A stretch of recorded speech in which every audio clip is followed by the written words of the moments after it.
جو میرے ایک دوست ہیں سکھ ہیں، ان سے چند دن پہلے ملاقات ہوئی، مذہبی آدمی ہے بہت. وہ کہنے لگے کہ مجھے آج کل بڑی کنفیوژن ہے کہ میری بیوی کو پچھلے 27 سال سے فالج ہے، نہ وہ پاسوں پلٹ سکتی ہیں نہ. 27 سال سے؟ جی، اور حالت ایسی ہے کہ کہتے ہیں کہ میں بالکل بندہ رہ گیا ہوں. تو سوال ان کا یہ تھا کہ کہتے ہیں میں خدا پر تو یقین بڑا رکھتا ہوں، تو باقاعدہ عبادت جو میری مذہب کا ہے وہ کرتا ہوں، لیکن ایک تو مجھے کبھی جواب نہیں آیا اللہ تعالیٰ کی طرف سے، کوئی مجھے تسلی کی بات نہیں ہوتی، میں لگا ہوا ہوں. اور دوسری اتنی سفرنگ کیوں جبکہ عام لوگ ہوتے ہیں. جواب ایسا ہے کہ جس کے متعلق تفصیلی گہری نظر کی ضرورت ہے. یہ ایسا جواب نہیں کہ ہر شخص کے حوالے سے کوئی دو ٹوک جواب دیا جا سکے. بہت گہرا فلسفہ ہے سفرنگ کا. اگر سفرنگ کا فیکٹر نکال لیں تو انسانی حیوانی ترقی کلیتاً ختم ہو جائے اسی وقت، اور تمام زندگی کے ارتقاء میں سفرنگ نے سب سے اہم کردار ادا کیا ہے. تمام انسانی ترقی میں جو سائنٹیفک ترقی ہے اس میں سفرنگ اصل موٹیو فورس ہے. جتنے تحقیق کرنے والے لگے ہوئے ہیں آسانیاں پیدا کرنے کے لیے، ایک انسان کو مشقت ہوتی ہے چلنے میں، اس کے لیے سائیکل ایجاد ہوا، پھر موٹر ایجاد ہوئی، پھر ہوائی جہاز بن گئے. تو حقیقت میں اگر یہ سفرنگز نہ ہوتی تو کوئی ایجادات بھی نہ ہوتی، کوئی ضرورت ہی پیش نہ آتی.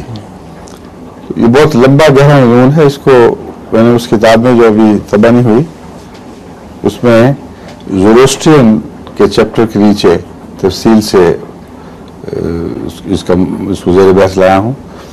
اور چونکہ یہ چند منٹ کا جواب نہیں ہے، صرف اشارے میں نے کر دیے ہیں. ایک فلسفہ ہے عمومی جس سے یہ طبعی طور پر قطعی طور پر ثابت ہو جاتا ہے کہ سفرنگ کا وجود ضروری تھا اور اس کے بغیر عمومی ترقی ناممکن تھی. پھر جب سفرنگ ہو تو ہر شخص کچھ نہ کچھ سفر کرتا ہے، لیکن سفرنگ کی پیک الگ الگ ہوتی ہے. اگر سب کی برابر سفرنگ ہو تو اس سے بھی یہ اسکیم تباہ ہو جائے گی. یہ تفصیلی بحث اگر آپ غور کر کے دیکھیں آپ کو سمجھ آ جائے گی. لیکن اگر کسی ایک نے سفر زیادہ کرنا ہے تو جب اس کا تشخص ہو جائے گا پھر وہ یہ سوال اٹھائے گا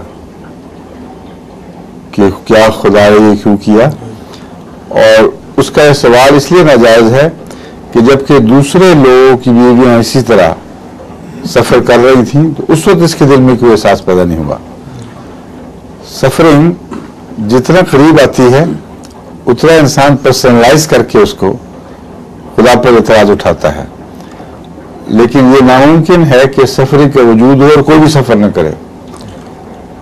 یہ ناممکن ہے کہ کوئی سفر کرے تو اس کو سمجھایا جا سکے کہ تمہاری سفرنگ ایک سب سفرنگ کے ایک اسکیم کا حصہ ہے. وہ یہ کہے گا کہ پھر میں کیوں. ایسی بات ہے جیسے فوج جب لڑنے نکلتی ہے تو ہر سپاہی کو تو گولی نہیں لگتی، مگر کچھ ایسے ہیں جن کو لگتی ہے، کیونکہ لڑنے کے وقت مقدر ہے کہ کچھ گولی ضرور لگے گی.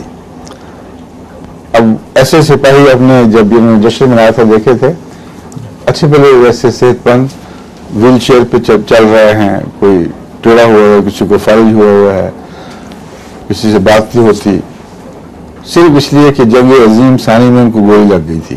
ایسی جگہ لگی تھی جس کے بعد پھر وہ ریکور نہیں کر سکے پوری طرح. تو کیا ان کا حق ہے کہ وہ پوچھیں کہ ہمیں کیوں لگی، اس سپاہی کو کیوں نہ لگی. اپنے معاملات میں انسان بات سمجھ جاتا ہے اور اعتراض نہیں اٹھاتا. جب اللہ پر بات جائے تو پھر زبانیں کھل جاتی ہیں. حالانکہ اپنوں نے تو اتنے احسان بھی نہیں کیے ہوئے جتنے اللہ تعالیٰ کے احسانات ہیں، اور وہ اگر زیادہ سفرنگ کرنا چاہتا تو زیادہ کر سکتا تھا. اب فالج کا ایک مسئلہ اٹھایا گیا ہے، لیکن انسانی جو صلاحیتیں ہیں وہ بے شمار ہیں. ان صلاحیتوں کا حقیقت میں شمار ممکن نہیں ہے. کوئی ایک صلاحیت چھین لی جائے تو پھر انسان کو پتہ چلتا ہے کہ کتنی بڑی محرومی تھی.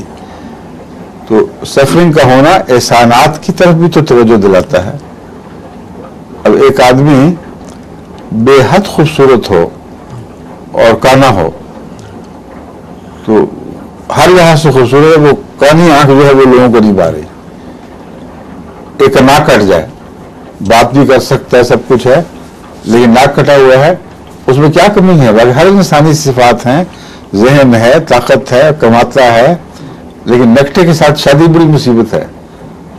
تو چھوٹا سا کوئی نقص پیدا ہو جائے، اس سے پتہ چلتا ہے کہ اللہ تعالیٰ کے احسانات کا دائرہ کتنا وسیع ہے، اور جو اصل اس کا تشخص خدا کی ذات کا، وہ محسن کے طور پر ہے. جہاں احسان اٹھتا ہے وہاں زبانیں کھلتی ہیں، وہ احسان حق ہے، حالانکہ احسان حق نہیں ہے. اور جو حق سمجھتے ہیں اور ادا نہیں ہو رہا، اس کے پیچھے بھی یہ مسئلے ہیں جو میں نے بیان کی ہیں.